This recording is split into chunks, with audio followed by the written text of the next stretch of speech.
Alright everyone, Voltorg again. We're going to be talking about Pack 1 Pick 1, but this is not a normal cube. I wanted to go over almost like different ways to cube and possibly to even design and build cubes. A lot of people think they're always singleton, a lot of people think they're always high power, but one of my favorite sets absolutely is Modern Masters, the original Modern Masters 2013.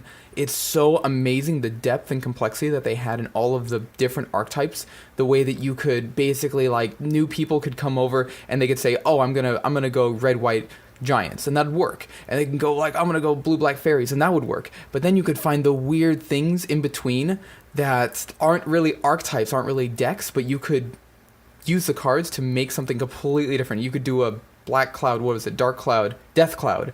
Oh man, I made a Death Cloud one. Okay, I can go on forever. I love the set. It's really great. So, I want to go over this Modern Masters cube that I've made, and I've changed some cards slightly. Again, I haven't looked at these. This is completely blind. So, but there are duplicates. There's 3 of every common, 2 of every uncommon, 1 of every rare and mythic, except for like a few busted cards like Sword of X and Y that don't really add much to the draft experience, in my opinion, because they take over games too easily. But we'll see what's in this one. We have a Terramorphic Expanse. This is a very strong card for just staying open. Again, we're gonna try and for our first pick in a cube, we're gonna try and stay open. So in a lower power format like this, I think Terramorphic is very justifiable at any stage, even if we find something, unless we find like a bomb rare. So yeah, super high pick, I think. We have Paradise Mantle. Not quite as high a pick, but very interesting. I know that this has some synergies with artifacts because there's some equivalent artifacts that bounce. I think Esperzoa, which is very good, which will bounce that artifact at every upkeep. So having a free artifact to play is a way to get around that. There's a couple other synergies, maybe even like Storm, because you get to play single cards before you go off. What do we got? Rathi Trapper. This is a good control card. Tap a creature.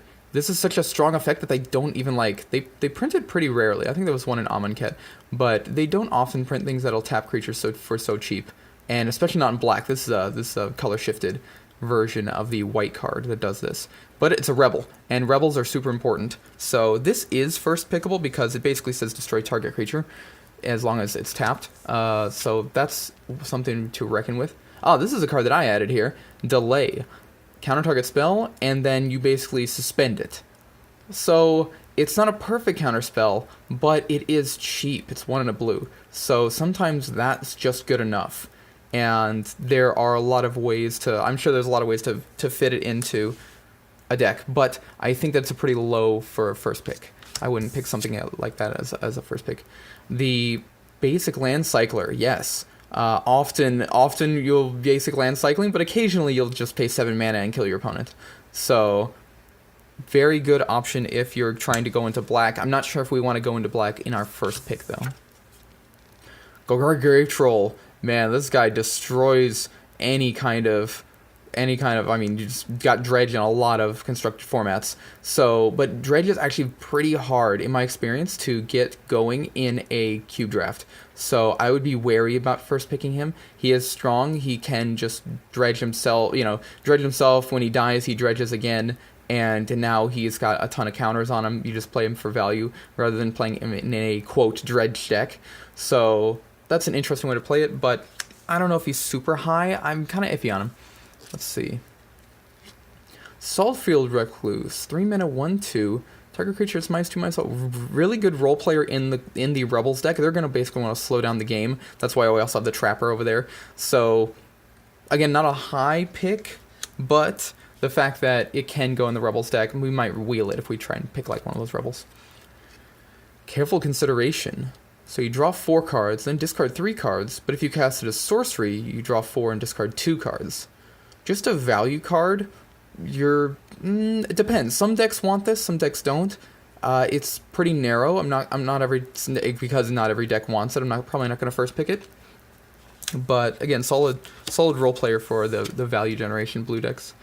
Relic of Progenitus. So a hate card, but also the fact that it costs 1 mana, it can be part of Storm to basically cast off because it's 1 mana and then also draw a card. So there are ways to get it to cycle, and you just cast it right before you storm off.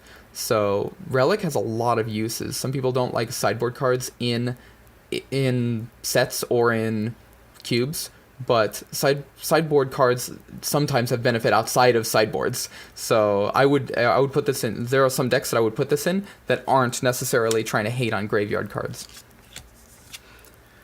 Blightspeaker, 1 and a black.